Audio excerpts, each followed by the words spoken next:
Magandang araw po sa inyo mga kababayan. Ito po muli si Kaeli at isa sa pinakamainit na isyu ngayon na pinag-uusapan sa larangan ng politika ay ito hong anunsyo mismo ni Vice President Sara Duterte na yung kanyang ama at yung dalawang kapatid na lalaki ay kakandidatong senador sa 2025 elections.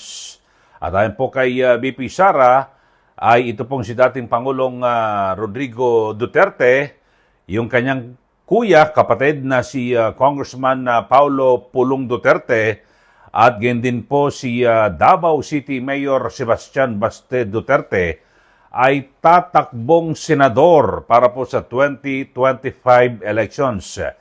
At ayon po kay VP Sara, ay yan po ay mismo kinumpirma niyan at sinabi sa kanya ng kanyang ina. At ang may payo rin daw po ang kanyang nanay na siya po ay wag nang tumakbo sa 2028 presidential elections. Sa halip ay babalik na lamang sa Davao para maging mayor.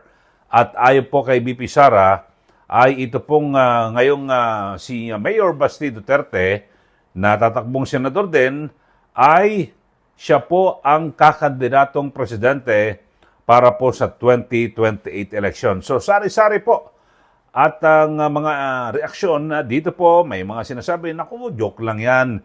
Ito, baka naman kung ano ng mga estratehiya ng mga Duterte. Pero pakinggan ho muna natin ito hong anunsyo ni VP Sara kaugnay ng pagtakbo ng kanyang ama na si PRRD at ganyan po ang kanyang mga kapatid na sina Congressman Pulong at Mayor Baste para kumandidatong senador sa 2025 elections. Ito po, panoorin po natin at pakinggan si VP Sara Duterte.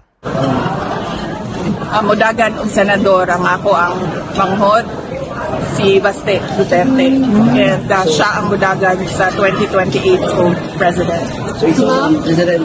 Si Baste, ingon sa ako ang mama, magbalik daw ko sa Davao nga mayor ko. Sa 2025. Mauna siya ang... Kailan ka babalik sa Davao, VP? Pinapawisan ka VP, kailan ka babalik sa Davao, Mayor? Inaabangan namin taga Davao. Kailan next year? Pag-uusapan namin, basta... So, walang idea kung magre-resign tayo as VP. Wala namang ganung usapan. walang ganun na usapan. So next year ng 2025, meron kayong senador campaign. Lahat sila raring na tumakbo Si PRD, senator. Yung kuya ko, si Paulo Duterte, yung congressman ngayon, senator. Si Sebastian Duterte. So tatlo ang Duterte next year for senator. Yes, tatlo ang Duterte next year. Confirm na ba yan galing sa'yo, VP? Or sa mama mo? Confirm yan. VP, ano po ba, Mag-president siya may credibility. Ang ingon sa ko ang mamang akong manghod ko no, dagan o presidente. VP, Yan po ang pahayag mismo, nanggaling mismo sa bibig ni VP Sara Duterte na yung kanyang ama na si dating Pangulong Digong at yung kanyang kuya na si Congressman Pulong Duterte at Mayor Baste Duterte ay tatakbong senador at sa 2025 elections. Naku, napakalapit na ho ang eleksyon mga kababayan dahil sa ngayong Oktubre ay maghahain na po ng Certificate of Candidacy ang lahat po ng mga kakandidato kasi maaga ho sila na mag-file ng kanilang kandidatura. So yun po ang magiging eksena at sa ngayon, marami iba't ibang mga reaksyon.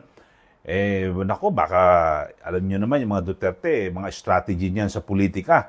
So ganyan, may mga binabagit, baka nagbibiro lang yan, binabluff lang yan ang publiko, mga kababayan. Pero sa kabilang banda, wala naman siguro masama para kumandidato ang tatlong mga Duterte, yung 3 Dutertes. Ang siyempre, kung ito iboboto ng mga kababayan natin, wala ho tayong magagawa.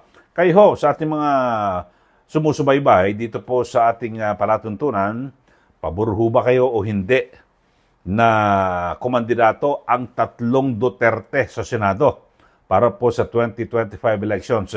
Sa ngayon ho mga kababayan ay, di ba sa Senado, may mga magkakamag-anak naman na nandyan eh.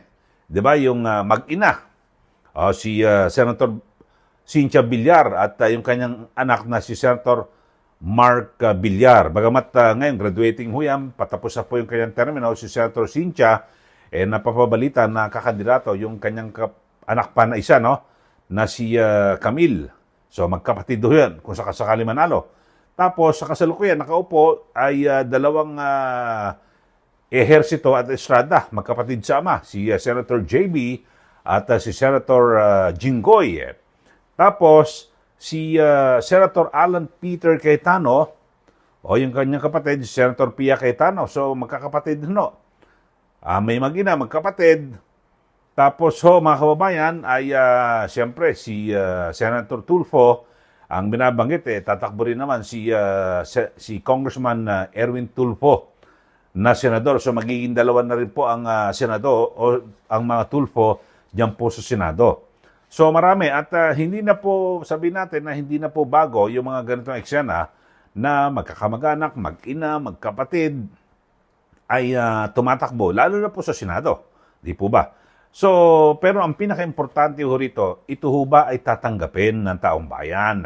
Yan po. Ano ba sa tingin niyo motibo rito ng mga Duterte? Kasi may mga nagsasabi, nako, ginugulo lang nila ang politika eh. Binabluff lang nila yung mga kalaban sa politika. Eto ho, merong binabanggit ho yung isa pong political analyst na, nako, desperado na kasi ang mga Duterte. Sabi ho, dahil sa nauubos na raw po yung mga taga-suporta, kayo ho ba? Yung ating mga taga-subaybay, naniniwala ho ba kayo na ito'y estratehiya lamang at ito'y hakbang dahil sa desperado na nauubos na raw po yung kanilang mga taga-suporta? Dahil sa wala na ho nawala na po sa poder. So ito, panoorin po natin ang paliwanag po ng isang political analyst na si Ronald Llamas. It could be a desperate move dahil nauubos yung kanilang base. Ang tingin ko mismo sa kanilang senatorial slate, yung tatlo na re-electionist, pwedeng hindi tatlo. Ang alam ko, isa ron ay tumatalo na papunta sa administration. Tapos yung isa ay ambivalent.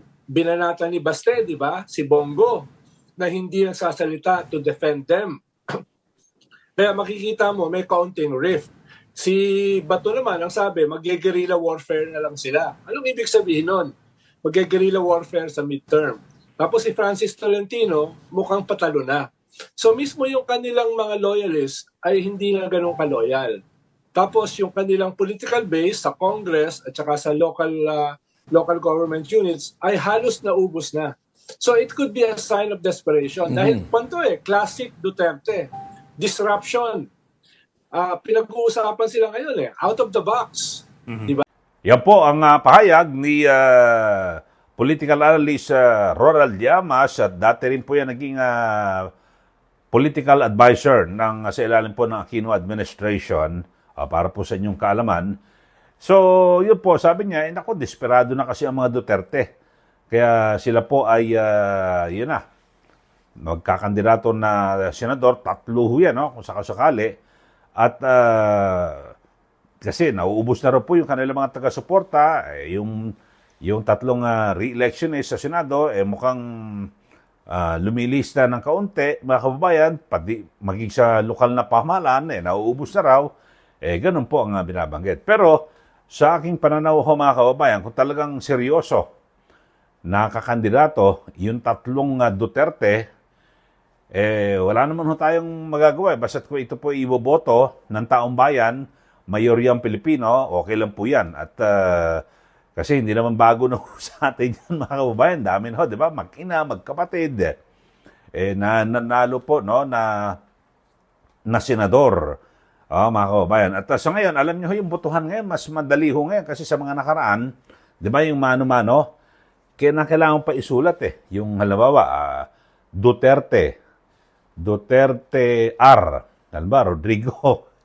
Tapos yung isa naman ay Duterte S. Sebastian. At Duterte P. Paulo, di ba? Kailangan isusulat mo pa. Pero ngayon, iba na po ang botohan, di ba? Yung sinashade lang. So, kapag may botohan na ganyan, magkakasama na sila. So ang maaaring maging kampanya ho rito, tatlong Duterte sa Senado. So kapag boboto ho ang isang botante, may mga nakabakso yan, di ba? Tatlo. So magkakadikit ho yan. Hindi mo na kailangan, no? Wala ka na kailangan piliin na kung ano. Yan ba ay letter R, yung first name, letter S, o letter P. Basta isi-shade mo, Duterte, Duterte, Duterte. So, wala hong magiging kalituhan at siguro wala pong madidihado kung talagang sila po ay lahat na iboboto. Pero, mga kababayan, siyempre, ito ho, ang dapat ho manaig pa rin, siyempre, kagustuhan po ng nakararami nating mga kababayan at sila po ang magpapasya. Tayong lahat po ng mga mamayan, ang mga botante, ang magpapasya. At uulitin ko mga kababayan, ano man ang maging resulta ng eleksyon, kasi madalas iba, pinipitasan ako, ganyan naman talaga mga Pilipino, lalo na yung mga masang Pilipino na walang kakwenta-kwenta sa pagpili ng pagboto mga kababayan. Pero alam nyo dito sa pagboto, uulitin ko dito lang nagkakapantay-pantay yung mga Pilipino. Mahirap man o mayaman, kung ano man ang iyong katayuan sa lipunan, dito lang pantay-pantay. Bakit to? Lahat mahirap ka man o mayaman, iisa lang ang bilang ng boto mo. Kaya dito, siyempre, ang mananaig kapag siya po ay ibinoto ng mayorya. O yun po, mga kababayan. Pero abangan natin. Alam naman natin, kapag magaling iba yung mga estratehiya ng mga Duterte, kung ito ba ay seryoso na silang tatlo na mga Duterte, dating Pangulo, Congressman Pulong at Mayor Baste, sila po ba ay kakandidato na bilang mga senador? At aabangan din natin yung maagang deklarasyon na ito pong si Mayor Baste, tatakbong senador, at sa 2028 ay siya na raw po ang tatakbong presidente sa 2028 presidential elections. At ito pong si BP Sara, sabi niya mismo, ay babalik na raw po siya sa Davao bilang alkalde ng nasabing syudad. So abangan po ang susunod na kabanata dito po sa usapin sa politika, dito po sa Pilipinas, o yung ating mga kababayan na nasa abroad. Nako, lagi ko kayong sumubaybay at sa ngayon, papalapit na papalapit ang yung filing o paghahain ng Certificate of Candidacy ng mga kandidato. Sa Oktubre yan, mga kababayan, talagang papainit ng papainit at papakulay ng papakulay. Makulay ngayon ang politika dito po sa ating bansa dahil sa, di ba, yung unity team, wala na yan. So, wala na nag-cruise na po ang landas. Naghiwalay na po, mga kababayan. At inaasahan natin na bubuo ng sariling kandidato ang administration sa pangunguna ni Pangulong Marcos Jr. at yung sa kabilang banda, siyempre yung kampo ng mga Duterte ay tatakbo sila. Ngayon, tatlo na ang sinasabi, tatlong Duterte. Sino pa kayo mga kaalyado nila? Bubuo rin yan ng 12. So, magiging, sabihin natin, makulay, masaya at masarap pagmasdan yung galaw ng politika dito po sa ating bansa. Pero sa lahat ng ito, kung ano ang pasya ng mayoryang Pilipino, yun po ang dapat na irespeto. Maraming salamat po mga kababayan. Ito po muli si Ka Eli.